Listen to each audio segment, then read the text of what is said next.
In life, many opportunities come and go. But how do you know which ones to grab onto and on which ones to say, no thanks, I'll pass?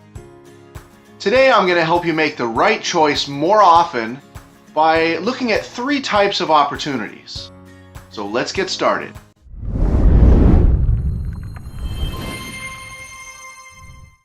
Hey, what's up everyone? Steven here with SD Success. If you're like me, you might sometimes be confused by conflicting advice about opportunities. On the one hand, people tell you, seize the day, or he who hesitates is lost. Carpe diem. But then you also hear, be careful and look before you leap. So which advice should you follow? It's tough because the right opportunity can help you tremendously. You have chosen wisely.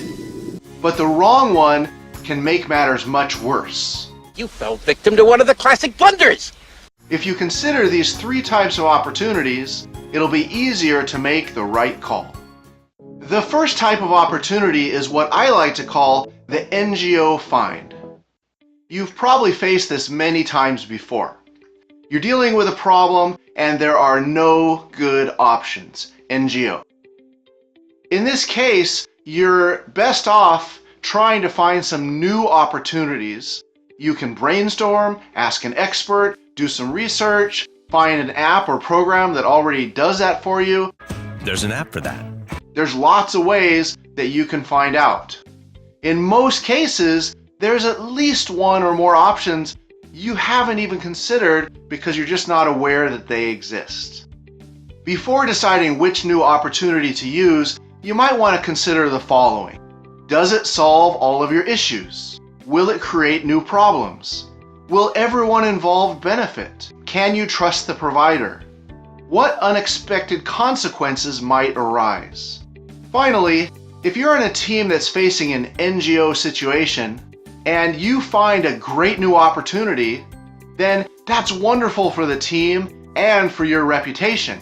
Because your boss, your teammates, everyone will start to look at you as a positive, proactive, out-of-the-box thinker, and that's a really good reputation to have.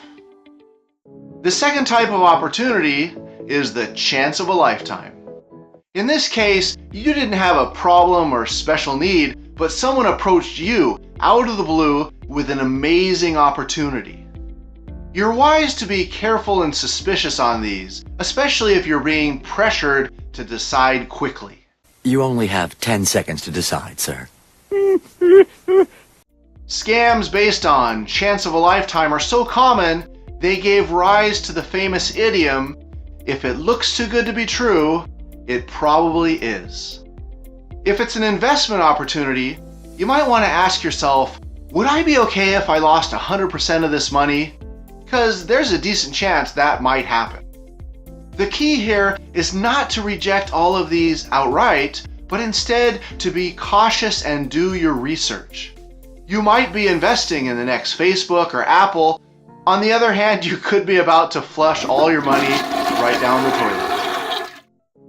The third type is the golden opportunity. And I'll explain this one by sharing a story from my university days. In addition to my economics major, I took all the classes needed to get a minor in studio art.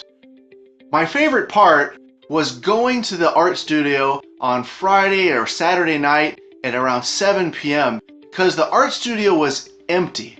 And I'd bring some music, a big sandwich, and I would usually do oil painting all night long until 3, 4 in the morning. It was an amazing, wonderful time where I'd be lost deep in the flow of creativity. I loved it. In the middle of my senior year, I needed to get my minor completion form signed by the head professor, the chair of the art department. The office was empty except for one person. And when I saw who it was, I thought, oh, I'm so lucky, because it was the exact lady who needed to sign my form. But I couldn't have been more wrong, because after I gave it to her, she looked at it and handed it back to me, and she said, nope, I'm not going to sign this. Startled, I said, why not? I took every required course. and I got good grades. What's the problem? She said, you took too many courses from this one art professor. To which I replied, well, that's not in the course catalog. There's no requirement of who you take the courses from. And she said, I don't care. I don't like it. I'm not signing it. End of discussion.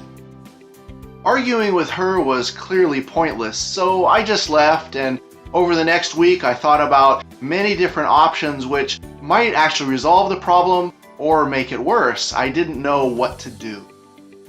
Since I had a few months left before graduation, I decided to take a little time and just think it over. That's when the golden opportunity appeared out of nowhere. A couple weeks after getting rejected, I got invited to an evening art review where all the art professors would gather in the studio and discuss and critique student artwork. I had never been invited to one before, but I decided to go, having this strong hunch or feeling that I should. Towards the middle of the art review, the professors came to a few of my oil paintings. I don't consider myself a fantastic artist. I'm okay, I have some skill, and I certainly enjoy it. But incredibly, on this evening, these art professors loved my work. They raved about it. After looking at and discussing a few of my paintings based on cubism and realism, one of the art professors asked, whose paintings are these? And when I said they were mine, he asked, are you an art major? To which I replied no, and he said, well, you should be.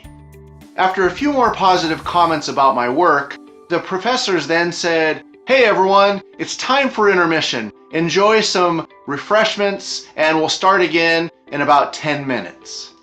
But I skipped the punch and cookies because I was too busy grabbing the golden opportunity. I literally ran to my dorm room and grabbed that minor approval form. By the time I got back to the art studio, it was almost the end of intermission, and I said loudly in front of all the students and professors, excuse me, please sign my approval form, to the same female professor who had rejected me before. With everyone watching, I knew she had to sign it. Yeah! With a dagger-like stare into my eyes, she signed the form and I got my art minor, thanks to a golden opportunity. Here's a few key points about golden opportunities. 1. They come quickly and unexpectedly, and they perfectly resolve what seems like an impossible problem. Number 2, you have to take bold action or you'll miss them. Number 3, where do golden opportunities come from? Some say they're heaven sent, others say the universe is helping you out, or you might chalk it up to just luck. Regardless of the source, be aware that golden opportunities do exist and watch for them carefully because you definitely don't want to miss one. I'll conclude this video with an inspiring and clever quote about opportunities from Winston Churchill. A pessimist sees the difficulty in every opportunity. An optimist sees the opportunity in every difficulty. I sincerely hope this video has helped equip you to find some great opportunities and get the most out of them. Life's full of surprises, so keep looking because help is often right around the corner. Thanks so much for watching.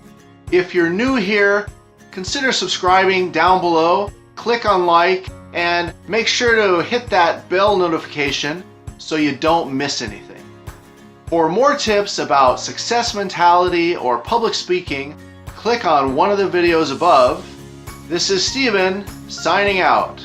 Catch you next time.